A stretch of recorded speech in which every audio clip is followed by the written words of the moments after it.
ඉතින් අද වීඩියෝ එක සුදු බබාට අපි දුන්න විටමින්. ඉතින් නිතර මගෙන් අහන ප්‍රශ්නයක් තමයි අපි සුදු බබාගේ කොණ්ඩේ වැවෙන්න දෙන විටමින් වර්ග මොනවද කියලා. ඉතින් කොණ්ඩේ වැවෙන්න විතරක් නෙමෙයි අනිත් හැම දෙයකම සුදු බබාට මම දුන්නේ මෙන්න මේ විටමින්ස් ටික විතරයි. ඉතින් ඒ වගේම මේ හැම දෙයක්ම මම සුදු බබාට දුන්නේ ડોක්ටර්ගෙන් අහලා. ඉතින් ඒත් එක්කම සුදු බබාගේ වයසත් එක්ක මේ විටමින්ස් වර්ග වෙනස් වුණා. ඉතින් මුලින්ම දුන්නේ සුදු බබාට මෙන්න මේ සිරප් වර්ග දෙක. ඉතින් මම පොඩි කාලේ නම් සුදු බබාට මේ විටමින්ස් දුන්නේ උදේම. එතකොට මම දැක්ක දෙයක් තමයි මේ විටමින්ස් දුන්නාට පස්සේ එයා ඉක්මනට කෑම කන්න පටන් ගන්නවා. ඒ කියන්නේ බඩගින්න එනවා.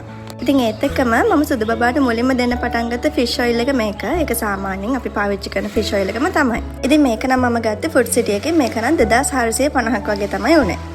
ඉතින් ඊට පස්සේ මට මතක විදිහට මාස 6ේදී සුදු බබාට ආයේ අපි විටමින්ස් වෙනස් කළා. ඊට පස්සේ දෙන්න පටන් ගත්තේ මෙන්න මේ ස්ට්‍රෙස් පවුඩර් එකයි B+C එකයි. මට මේකේ ගාන හරියටම මතක නැහැ. මට මතක විදිහට 2000 ගානක් වගේ තමයි උනේ. ඊට පස්සේ මෙන්න මේකෙනුත් එක ටැබ්ලට් එකකින් භාගයක් සුදු බබාට ඒ කාලේ මම දුන්නා.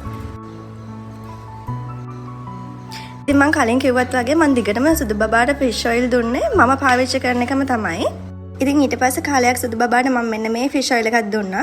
මේක නම් හස්බන්ඩ් නිව්සීලන්ත ගිය වෙලාවක ගෙනාපු එකක් නිසා මම ගාන හරියටම දන්නේ නැහැ. ඉතින් මේ ළඟදී සුදු බබාව ડોක්ටර් ළඟට මම එක්කගෙන ගිය වෙලාවක ડોක්ටර් කිව්වා සුදු බබාට දෙන ෆිෂ් ඔයිල් එක මාරු කරමු කියලා. වෙන වර්ගයක් දුන්නා. ඊට පස්සේ දුන්නේ මෙන්න මේක. දැන් ඉතින් මම සුදු බබාට මෙන්න මේක තමයි දෙන්නේ. ඉතින් මේ වෙනකොට සුදු බබාට මම දෙන්නේ මෙන්න මේ ෆිෂ් ඔයිල් එකයි B+C එකයි විතරයි. ඉතින් මේක නම් උනේ රුපියල් 2800 ගාන. සාමාන්‍යයෙන් මේක ෆුඩ් සිටි වලත් ගන්න තියෙනවා. ඉතින් මම කලිනුත් කිව්වා වගේ ඔයාලා මේවා දෙනවා නම් අනිවාර්යෙන් ડોක්ටර් කෙනෙක්ගෙන් අහලා දෙන්න. ඉතින් මේ දේවල් දෙනවත් එක්කම එයාලට හොඳ කැම වේලක් දෙන්නත් ඕනේ.